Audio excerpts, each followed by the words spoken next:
bahan-bahannya sangat familiar ditemukan di sekitar kita. Jadi kan ada pisang, bonggol pisang ya. Ya. Bonggol pisangnya mana? Ini bonggol pisang. Nah, ini bonggol pisang. Kalau pisangnya pisang mentah ini Pak Budi? Ya, ini pisang mentah.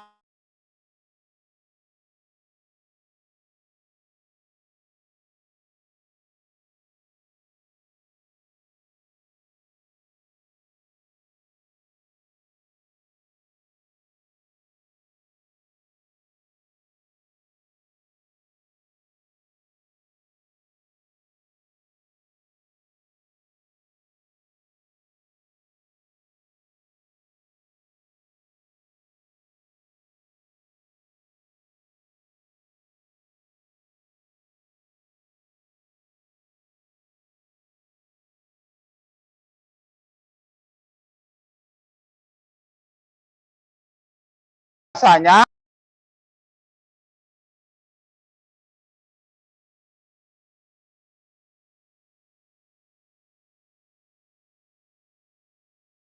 golongan kelapa sawit maupun kelapa dalam, kita harus turunkan taninnya Direndam dulu selama semalam.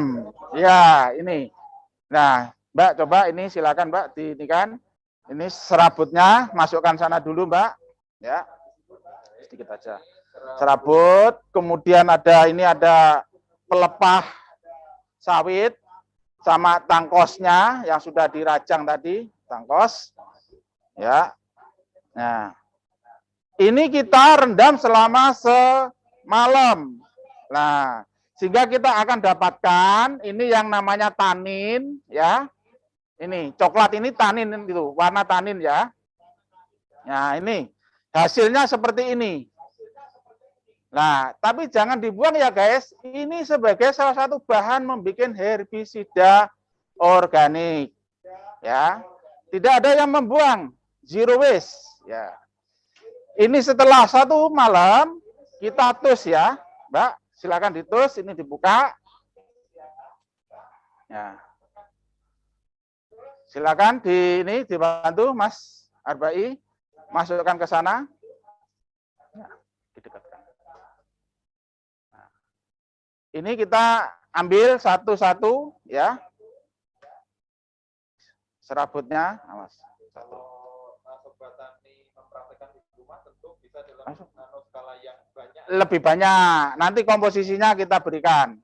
Oke, udah cukup. Nah, jadi ini sudah kita ambil, kita akan hasilkan tanin.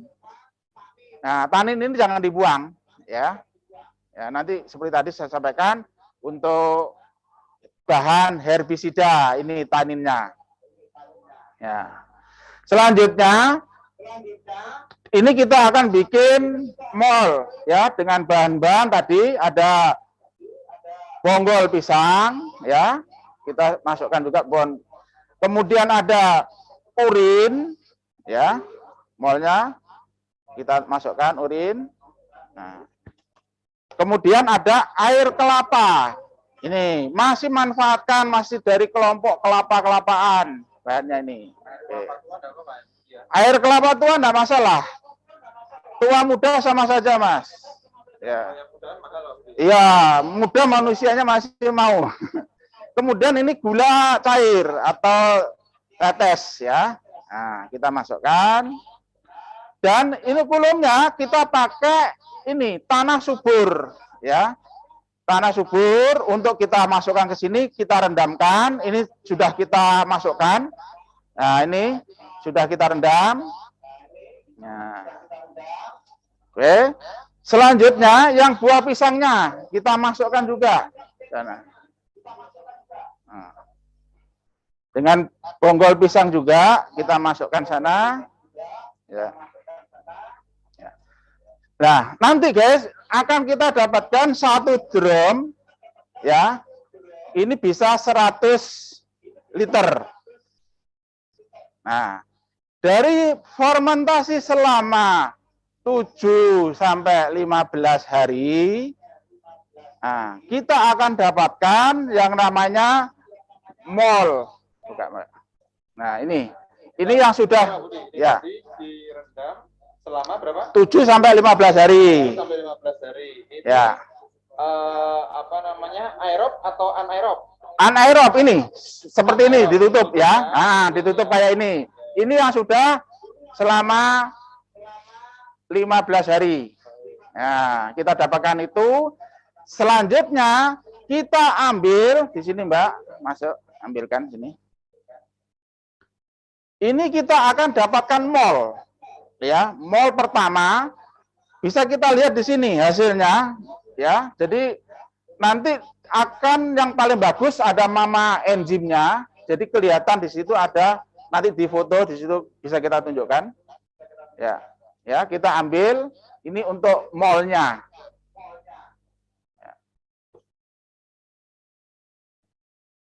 Nah, ini akan kita dapatkan nanti selanjutnya mol itu kita ambil 70%, ya. Itu untuk memproduksi mol. Kemudian 30% kita lanjut kita rebus. Nah, ini hasilnya, ya. Dari 30% itu kita rebus sampai disisakan sekitar 25%. Coba Pak Ya. ulangi lagi Pak Budi. Ya. Dari ini diambil. Ya. Diambil berapa tadi? 70%. 70% berarti berapa? Katakan 100 liter berarti 70 liter. 70 liter diambil. Kita hasilkan itu namanya nanti ini mol dan VOC. Ini. Kemudian yang 30 liter kita rebus. Ya, ini kita rebus. Dari 30 liter kita sisakan nanti sampai sisa 25%. Biarkan menguap ya. Ya, menguap. Ya, ini kita ambil. Nah, setelah nanti kita rebus, kita nanti hasilkan. Ini namanya VOC pekat. Nah, kayak ini. Ya. Ini berapa tadi? Nah, dari 30% itu, ini sisa 25% saja. Berarti dari 30 liter, sisanya 25%. Ya, berarti sekitar 7,5 liter. Ya. Kita dapatkan 7,5 liter. Ini sudah menjadi VOC plus pekat. Nah, jadi ya, adalah VOC plus pekat. Ini hasilnya, ya, ini yang dari pisang, pelepah pisang. Ini yang dari mana yang lain? Nah, ini buah pisang. Dari buah pisang, ya. Nah. Selanjutnya, dari 7,5 ini, kita panaskan lagi. Sisa kurang lebih 10-5% saja. Berarti kita akan dapatkan di sana sekitar 750 cc. Ini tadi sudah dipanaskan. Ya. Sudah dipanaskan berapa? Jadi sisanya tinggal, jadi yang 25% dari 30 tadi kan 7,5. Dari 7,5 ini kita ambil ya 70%, kita dapatkan yang ini. Nah, ya. Terus dari sisa yang 30% itu sekitar ada 2,5 liter, kita sisakan sekitar 30%-nya. Rebus lagi. Sehingga kita dapatkan VOC pekat seperti ini. Nah ini Pak Budi, proses perebusan itu apakah tidak mengurangi apa atau apa namanya organismenya gitu? Oh ya, oke. Makanya Mas Kavi tadi saya sampaikan kenapa kita sisakan mol tadi. Ini yang akan menjadi pupuk hayatinya.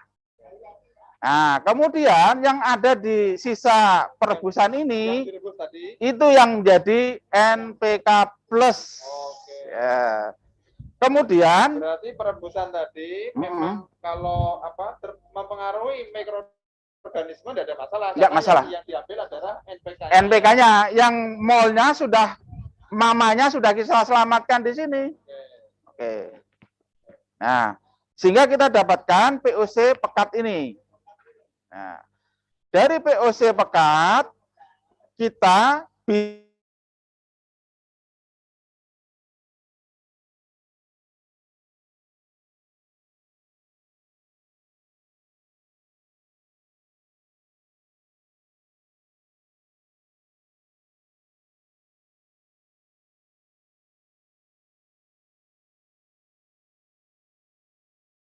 bisa langsung pakai, termasuk yang dan pupuk yang ada. Nah, kita dapatkan pupuk sudah, ya. Sebenarnya saya sampaikan. Selanjutnya dari limbah yang sudah kita rebus tadi, yang komposkan tadi, kita dapatkan limbah serabut, tangkos, tandan sawit, kemudian pelepah sawit. Ini kita keringkan atau bisa ditambah juga dari limbah sawit maupun dari pisang yang kering. Untuk apa? Untuk kita bikin, ini ada produk tambahan lagi yang namanya biocat. Nah, ini contohnya, ini biocat dari pelepah sawit dan daunnya. Ini. Selanjutnya ada yang dari tangkos. Ini biocat dari tangkos. Ini dari tangkos ini kita bikin biocat, baik dari tangkos yang baru ataupun dari sisa fermentasi yang kita sudah saring tadi. Oke, berarti bahan-bahan tadi yang sudah difermentasi disendirikan? Ya, dikeringkan, kita bakar, 0 oksigen, ya, untuk dapatkan biocat. Ini. Selanjutnya, dari biocat yang kita sudah dapat, seperti sampaikan Prof. Dedi, bagaimana urea ini kita bisa efisienkan, kalau sementara rekomendasi kita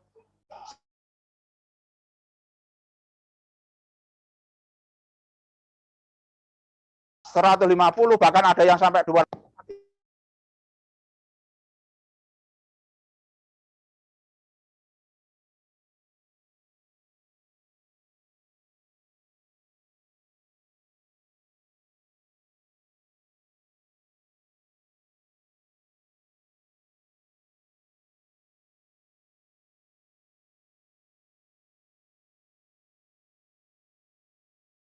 Selamatkan, termasuk subsidi pupuk kita. Kalau sudah ada, ini ada urea, ini ada biocat, kita gabungkan. Nah, caranya gimana? Untuk urea, karena sifatnya dia hidrokopis, perbandingannya 1:3, Mas. Satunya apa itu, Bu? Satunya itu dari biocat, kemudian 3-nya itu urea. Dengan cara seperti ini, yang seharusnya mupuk sama dengan 250 kilo,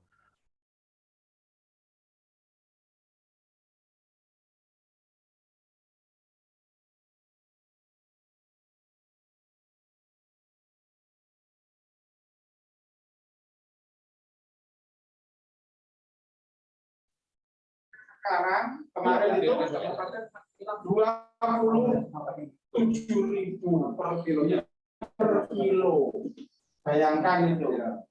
Dengan nanti digabung atau dipadukan dengan biocat ini, kita pakai biocatnya 1 bagian, 1 karung, NPK-nya 4 karung.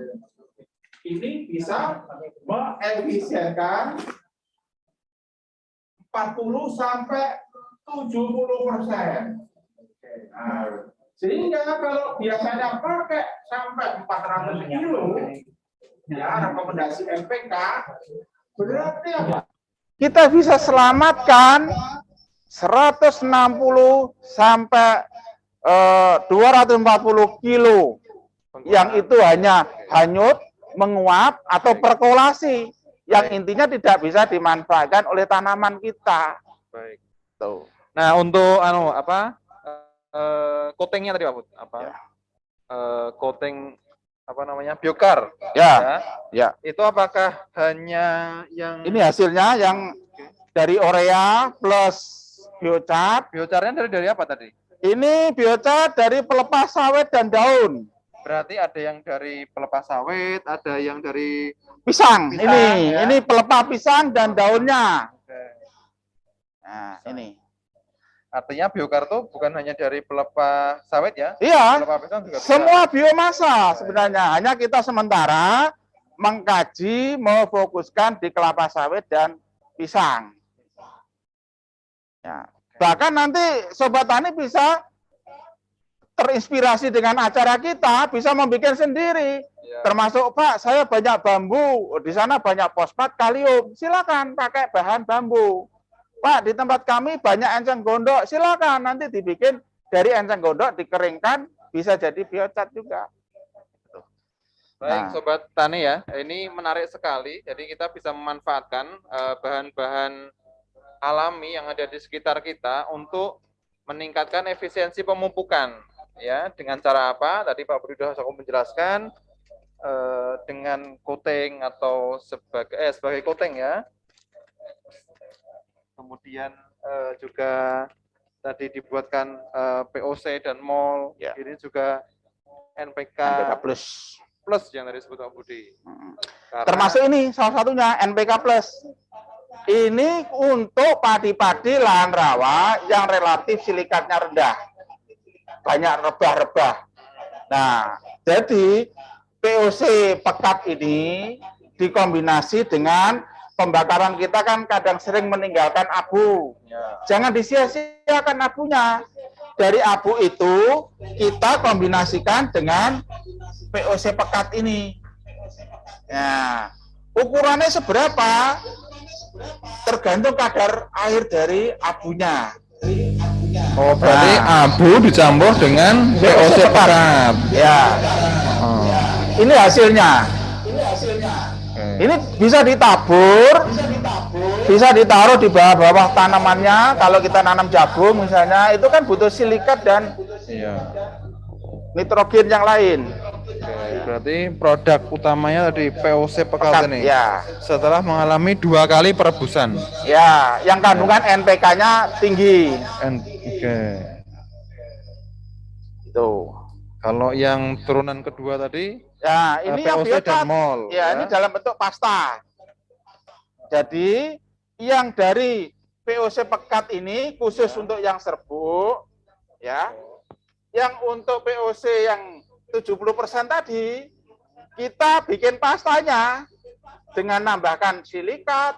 Ini kita dapatkan pasta silikat atau dengan ini pasta silikatnya, ya. Dan biocat pasta. Nah, itu dari POC yang 70% tadi. Nah, Baik.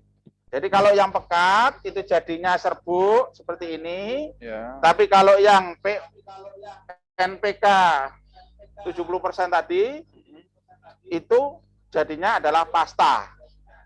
Nah, Dicampurnya dengan apa tadi yang itu?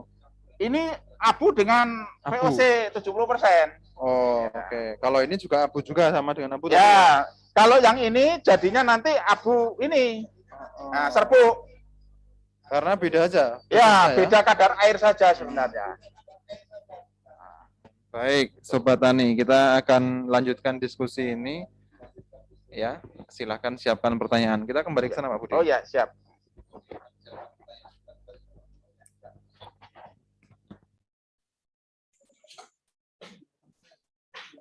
Pergerakan Mas Evan ikut pergerakan.